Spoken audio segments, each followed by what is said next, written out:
Another day, another game na naman tayo mga doy. Kawawa yung sinapit ng mga kakampi ko dito. Inubos lang talaga ng 1-1. Kaya yung dito mga doy, ginamitan ko siya ng tago technique. At dahil nakabelo na ako mga doy, binigyan ko na siya. Ayun, uminom ng nakaupo. Nakipag 1 by 1 na pala ako dito sa pagong. Kaso ang galing ng ginawa ng Tigreal dito mga doy. Manood kayo kung paano niya naagaw yung pagong na yan, oh. Nag-ultimate siya para hindi ako makapag-retreat. Kalain mo naman yun. Ang taba ng utak mo, doy. Gusto mo? Laasa ka. Sa tingin mo, pagkatapos ng ginawa mo, makakatakas ka pa?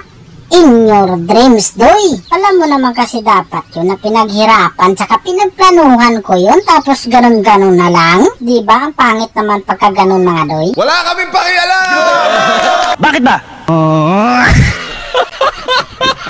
Dito habang kinukuha ko yung blong mananap ko, gusto pa talagang agawin ng Balmon tapos nagpaikot-ikot. Wala naman siyang iniikutan. Ay grabe ka naman, doy.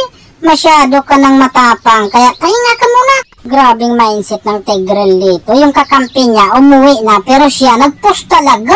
Ay, grabe ka talaga, doy. Ano ka, fighter? Tara talaga na tayo, di ba? Fighter ka naman eh. Huwag ka nang dumalagan. Balik ka dito sa baba.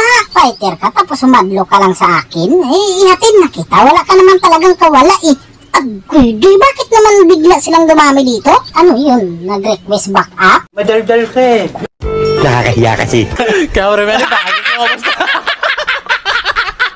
Dito, tamang tago lang naman sana talaga ako sa tanglad. Kaso lumabas pa ako sa tanglad mga doy. Tapos sinarangan din ako ng Tigreal. Kaya tamang ano lang muna ako dito. Hamba-hamba lang yung ginagawa ko. Sinabihan ko yung mga kampi ko na huwag masyadong mag-asim ha.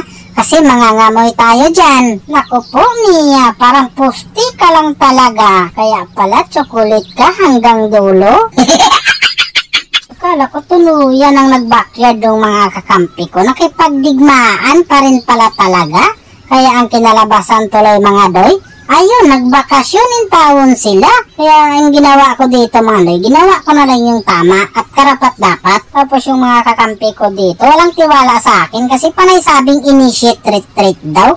Kanina pinagsabihan ko kayong initiate retreat, hindi kayo nakinig, di ba?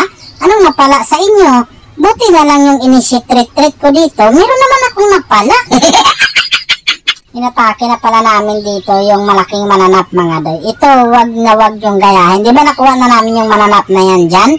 Dapat mag-backyard na lang kami. Pero ang ginawa kasi namin dito, sumukul pa talaga kami. Di ba pagkakataong pagmaganyan mga doy? Napakasayang lang yung mananap na nakuha nyo. Wag na wag yung gagayahin to kasi madadaot lang kayo. Medyo may kalayuan talaga yung pinanggalingan ko dito mga doy. Kaya kinuha ko yung skateboard dito. Yan ang napakalaking bagay yung skateboard na yan. Kita nyo naman, di ba? Yung 1-1, nabigla ko lang talaga mga doy. Parang hindi ko nga intaon yung sinadya pero nagawa ko talaga. Dahil kasi sa skateboard yun mga doy, shortcut yun eh. At dahil tatlo yung nagbakasyon sa mga kalaban namin mga doy, pursahin na yun na yan pagka ganyan. Kaya nga dito nadali ng parsa yung Karina eh. Pagka ganyang mga sitwasyon mga doy, huwag na kayong mahiya. Lalo isa na lang yan. Ang gawin nyo dyan, bigyan nyo yan para happy ending. Magkasama na yung taon silang 5. Kaya dito, narinig ko na naman yung victory.